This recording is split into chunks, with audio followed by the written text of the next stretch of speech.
VIP party के कार्यकर्ता, VIP party के नेतागण, सभा में उपस्थित सम्मानित गार्जियन, माता बहन, सभी को सनत मुल्ला मुकेश सहनी का नमस्कार, प्रणाम।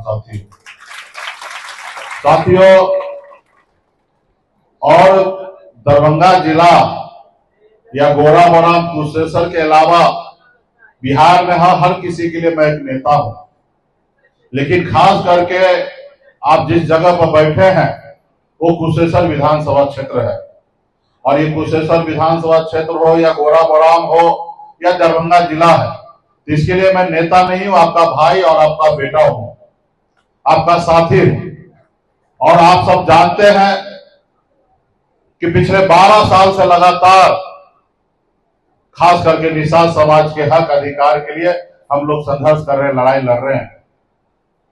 आजादी के 77 साल बीत गया, कल तक निषाद को कोई जानता नहीं था, पहचानता नहीं था। सिर्फ आपकी पहचान यही था कि चुनाव के समय में ये निषाद मल्ला का टोली है, ये बिंद का टोली है, ये मुखिया का टोला है, यहाँ पे जाओ 500,000 रुपया दे दो और एक दारू का बोतल दे दो, यहां से वोट मिल जाएगा। सिर्फ आपका यही पहचान था। दूसरा पहचान था कि आप मछली मारने वाले हैं।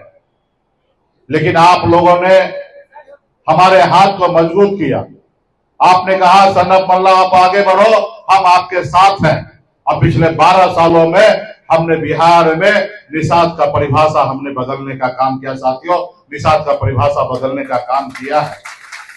आज लोग सिर्फ मछली मारने वाला नहीं मानते हैं, आज लोग मानते हैं कि मुकेश सहनी मल्ला जाति जो है वो बिहार में विधायक भी बना सकता है। ये आज हमने पहचान बनाया है। हमने 2020 में बिहार में मुख्यमंत्री हमने बनाया है। आज बिहार में लोग ये नहीं कहता है कि मुकेश सहनी के जात के लोग 500,000 रुपया में वोट में बिकने वाला है या दारू में बिकने वाला है। आज लोग मानता है कि मुकेश सहनी से हाथ मिलाओगे, इनसे गठबंधन करोगे तो चुनाव में जीत का फायदा होगा, जीत का फायदा होगा। ये हमने परिवर्तन लाया है। तो इसलिए साथियों, अभी विनोद बम्पर जी ने कहा, बाबा साहब भीमराव अंबेडकर का नारा था, संघर्ष करो, शिक्षित हो, संगठित हो और संघर्ष करो।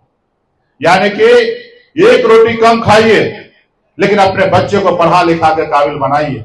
अगर आपके बच्चे पढ़ेगा लिखेगा नहीं तो उसको लोग गुलाम बना के रखेगा। और जब संगठित हो जाइएगा तो कोई दुनिया का ताकत नहीं है कि आप पे ऊपर आंख दिखाएगा, क्योंकि वो डरेंगे, क्योंकि आप संगठित हैं। और जब आप संघर्ष कीजिएगा, जैसे आपके पूर्वज ने संघर्ष किया और देश को आजादी दिलाया, और आज आजाद भारत में अगर हम लोग सांस लेते हैं तो ये हमारे पूर्वज का देन है कि हमारे पूर्वज ने संघर्ष किया, जिसके बदौलत आज हम मजबूती से अपनी बात को रखते हैं।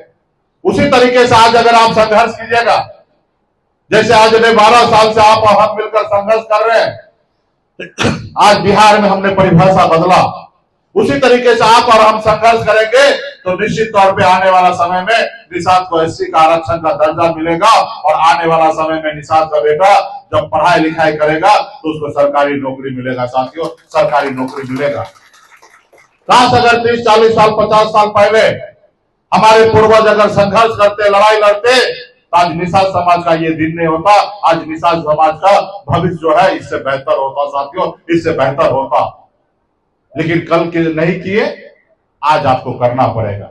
इसलिए साथियों, इतिहास गवाह है, आपके लिए लड़ाई आपके अपने ही लड़ेंगे, आपके अपना भाई लड़ेंगे, आपका अपना बेटा लड़ेंगे, या आपका अपने जात के लोग लड़ेंगे। दूसरे लोग आपके लिए लड़ाई नहीं लड़ने वाला है। आजादी के 77 साल बीत गया, एक नाम बता दीजिए पूरे हिंदुस्तान में किसी दूसरे के लिए किसी दूसरे लोगों ने कभी किसी ने काम किया और किसी को कुछ लाभ देने का काम किया? नहीं दिया।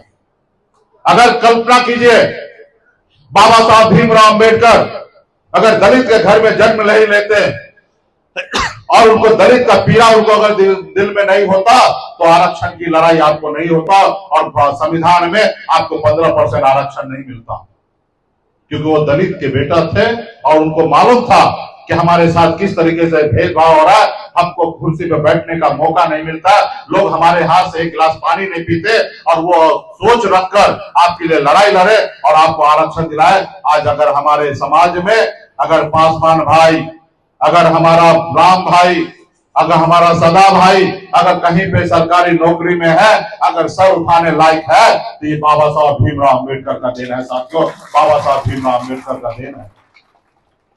कल्पना कीजिए कि अगर मंडल कमीशन बीपी मंडल जी के नेतृत्व में अगर नहीं लागू होता, तो इस देश में आज जो अति पिछड़ा ओबीसी जो है, अगर मुखिया अगर बन के है, तो ये उनका बीपी मंडल का देन है। आरक्षण अगर 27% नहीं होता।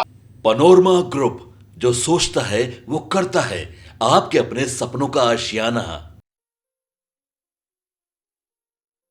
ये लो मुंह मीठा करो, आज मैंने अपना जॉब छोड़ दिया, अब हम पूर्णिया वापस जाएंगे। जॉब छोड़ दिया है? मतलब ये घर कैसे चलेगा? हम करेंगे क्या? और माँ बाबूजी क्या बोलेंगे? इसलिए मैं एक और मिठाई का डब्बा लाया। अपने बिजनेस के लिए लोन अप्रूव हो गया। अरे लोन अप्रूव हो गया वो तो ठीक है, लेकिन पूर्णिया में हम रहेंगे कहाँ? अपना घर भी तो नहीं है वहां। इसलिए तो एक और मिठाई का डब्बा अलग से लाया हूं। हमने पूर्णिया में घर ले लिया है, पूर्णिया के ई होम्स पैनोरमा में। पूर्णिया में पैनोरमा ग्रुप लेकर आए हैं ई होम्स पैनोरमा। बड़ा घर, आलीशान जिंदगी और अत्याधुनिक सुविधाओं के संग। अरे अरे, अब क्यों मुंह मीठा करवा रही हो? क्योंकि हम घर वापसी जो कर रहे हैं। घर वापसी की खुशी पूर्णिया में ई होम्स पैनोरमा के संग। ई Homes Panorama, luxurious lifestyle redefined.